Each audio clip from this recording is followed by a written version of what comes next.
Hello, grade 10 learners. So today we are going to learn about algebraic fractions, how to add, subtract algebraic fractions, right? A lot of learners are struggling with fractions and they are not as scary as they look. I want to take you back to the way you were doing it in primary school and show that it hasn't changed. You're still using the same method that you were using in primary school.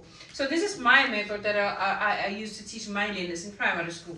So let's say in primary school they were simple, right? They didn't have alphabets in it. It was just like 5/3, right, minus 3/2.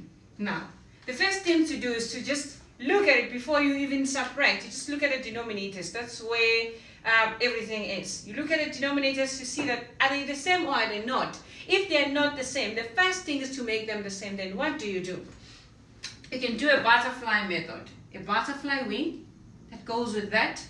This goes with that, right? They multiply each other diagonally. The reason we are doing the butterfly is to actually change the denominators and make them the same. So the first thing we do is, like we say, 5 times 2, that will give us a 10, right?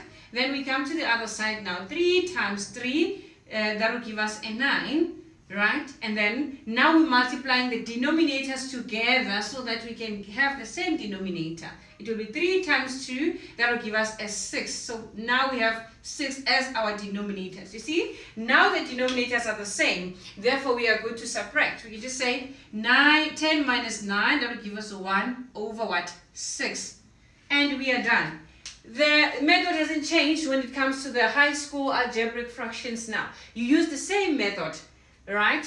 You can do the butterfly. Let's go. So this, multiply that diagonally. So it will be a 5, open bracket, to multiply by 2 minus x. You close the bracket, right? You come to the other side now. The 3 multiplies that. Then it will be minus 3, open bracket, x plus 3. You close the bracket. You see, that's our numerator. And then now we go to the denominator.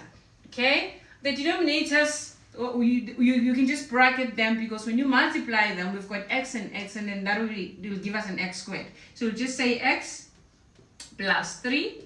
Then you put them inside bracket, because bracket means you're multiplying, right? Then 2 minus x. This is what you have, right? And then the next step is to now simplify them from where they are now, right? You've got this first 5. You're going to multiply it with the 2x, with the 2.